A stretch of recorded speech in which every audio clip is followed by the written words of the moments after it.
Oke, dengan entrepreneurship gitu ya. Jadi pertanian itu dikonsep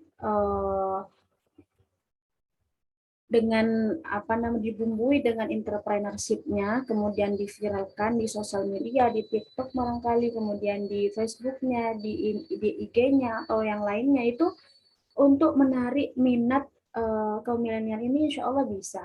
Karena sekarang kan para milenial ini menghabiskan waktu berjam-jam itu di sosmednya, kemudian mereka itu lebih tertarik pada sesuatu yang viral.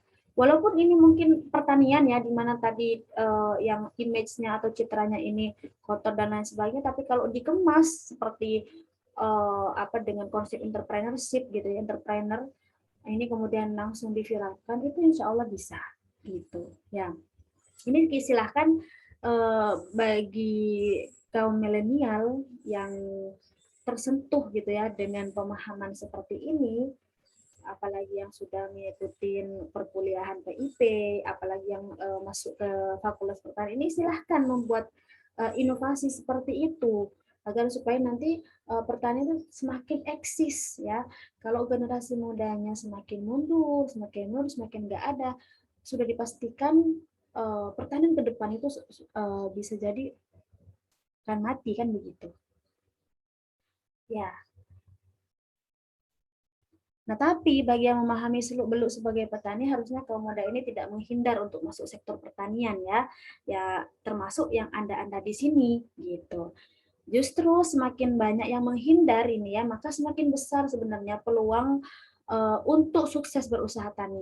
Jadi misalnya nih banyak yang menghindar dari kegiatan atau usaha di bidang pertanian ini, justru bisa kalian ini sebagai peluang seperti itu untuk eh, berbisnis di sektor ini seperti itu.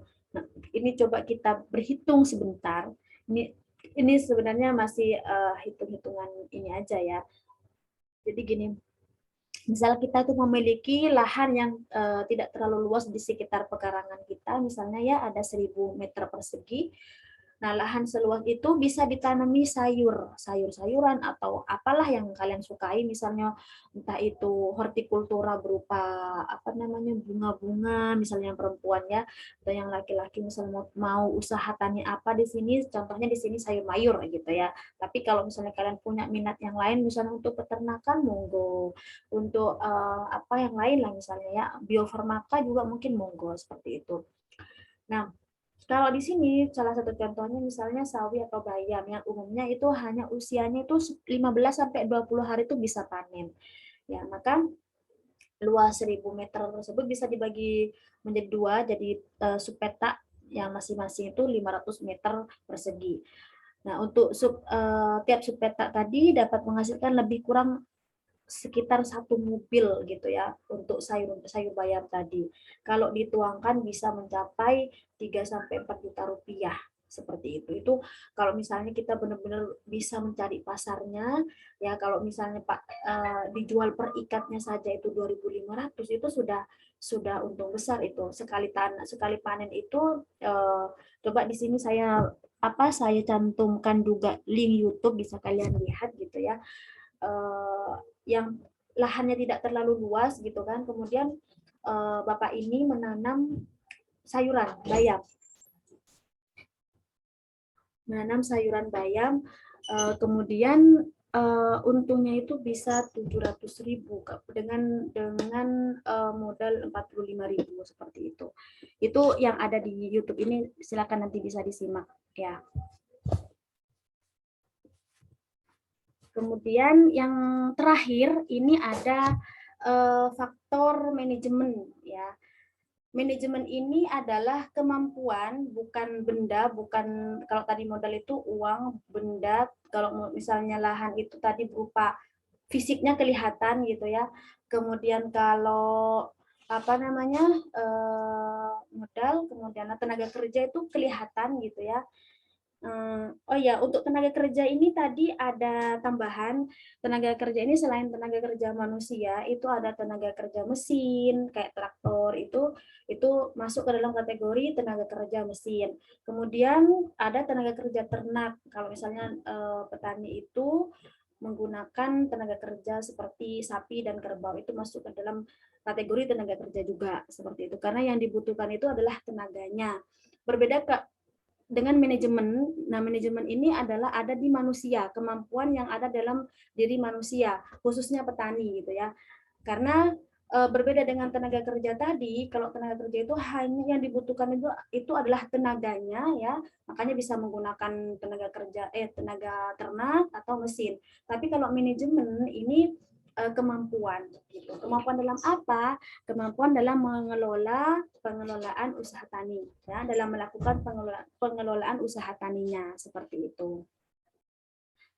Jadi seorang petani ini di samping sebagai pekerjanya ya yang mengerjakan lahannya sendiri, kalau dia itu menggunakan tenaga kerja dalam keluarga, dia bisa menggunakan tenaga kerjanya sendiri, tapi kalau menggunakan tenaga kerja luar keluarga, dia mungkin hanya memanage saja sebagai manajernya saja, yang mengelola, kemudian mengambil keputusan, tapi yang bekerja itu misalnya orang lain, bisa menggunakan buruh, itu bisa aja seperti itu. Tapi kalau petani ini sebagai pekerjanya juga iya, sebagai manajernya juga iya gitu ya, karena dia yang memikirkan sendiri, memutuskan sendiri, mengelola sendiri, itu kemampuan manajer kalau seperti itu ya. Maka di sini petani ini harus mampu sekaligus merencanakan usaha taninya.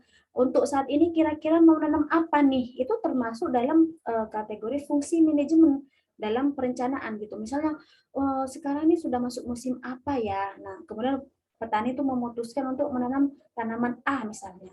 Ya karena kan ada satu lahan itu yang ditanami setelah tanaman jagung misalnya, tanaman kacang, kemudian tanam ini tuh tergantung dari kreativitas atau kemampuan dari si petaninya ini dalam rangka memanage gitu ya, supaya apa yang menjadi tujuan dia atau apa yang menjadi keinginan dia dalam berusaha tani itu bisa tercapai seperti itu. Kemudian selain merencanakan, ada kemampuan mengorganisir di dalam manajemen ini. Apa contohnya mengorganisir?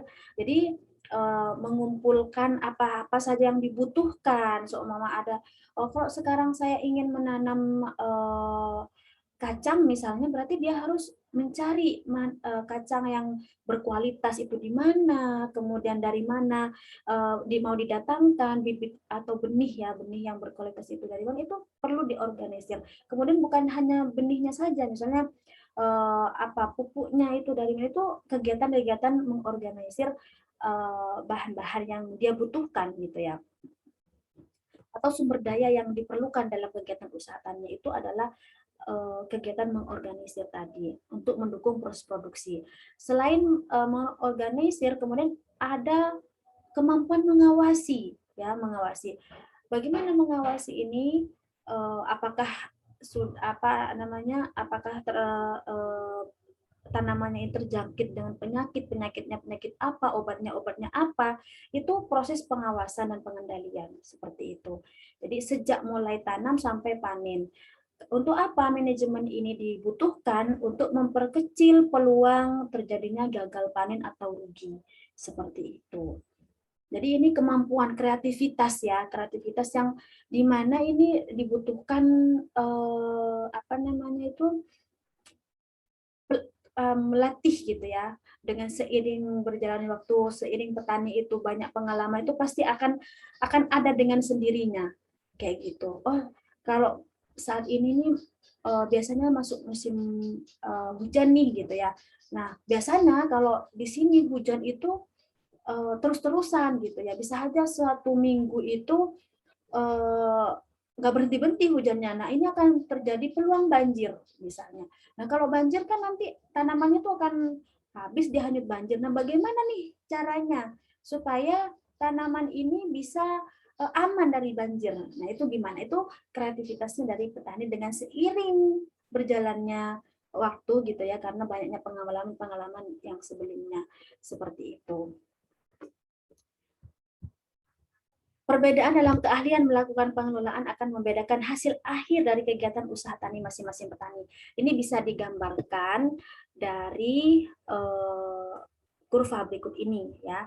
Saya contohkan di sini yang X1, ini ya bisa ditunjukkan dengan garis putus-putus di sini. Ya, ketika inputnya itu X1 misalnya dengan adanya manajemen maka dia akan menghasilkan apa ini di sini menghasilkan produksi sebanyak Y1B. Jadi X-nya X1 gitu ya. Kemudian dengan adanya manajemen maka dia akan menghasilkan produksinya di Y1B. Tetapi dengan input X1 juga tanpa adanya manajemen gitu ya, tanpa petani itu memiliki manajemen yang baik, maka output yang dihasilkan atau produksi yang dihasilkan hanya ada di Y1A gitu. Itu perbedaannya. Kemudian di X2 sama seperti itu. Jadi di X2 inputnya X2 misalnya apa yang ditanam itu input apa saja gitu ya inputnya. Dengan adanya manajemen itu bisa menghasilkan produksi di Y2B seperti itu. Y itu sama dengan produksi gitu ya, sedangkan X itu adalah inputnya. Kemudian tanpa adanya manajemen itu hanya bisa menghasilkan di Y2A seperti itu. Begitu juga di X3 dan X4 ini nggak ada ya. X3 ini ya kalau tanpa manajemen itu hanya menghasilkan di sini aja. Sehingga kalau ditarik garis perbedaan antara yang manajemen dan tidak dengan yang ada manajemen dan yang tidak ada manajemen itu sangat berbeda. Kalau yang ada manajemennya ini lebih tinggi hasilnya gitu ya, ada di Y yang paling atas yang garis putus-putus. Sedangkan jika tidak menggunakan manajemen yang baik itu hanya menghasilkan di Y yang di bawahnya ini yang garis lurus seperti ini. Seperti itu. Jadi berbeda sekali hasilnya ini menunjukkan kalau di kurva yang paling atas ini menunjukkan bahwa produksinya itu lebih tinggi. Kan kalau kurva Y itu semakin ke atas kan nilainya atau angkanya itu kan semakin tinggi. Seperti itu. Jadi bisa menghasilkan sampai pada Y1B. Nah, itu ya perbedaan antara keahlian di dalam manajemen dengan yang tidak. Jadi sangat mempengaruhi hasil akhirnya seperti itu. Oke, ini slide yang terakhir. Dengan input produksi yang sama ya, input produksinya sama tadi, misalnya menggunakan benih 1 kilo, sama-sama 1 kilo gitu ya. Ketika yang mengelola itu adalah menggunakan manajemen yang baik dengan yang tidak, itu akan menghasilkan produksi yang berbeda karena terdapat perbedaan dalam kualitas manajemen yang dimiliki oleh tiap-tiap petani seperti itu. Itu ya. Nah, ini silakan bisa dibaca di pustakanya. Ini ada dari Mobiarto dan Sutriyono. Ya. Oke, barangkali itu materi hari ini. Kalau ada yang mau ditanyakan dipersilahkan.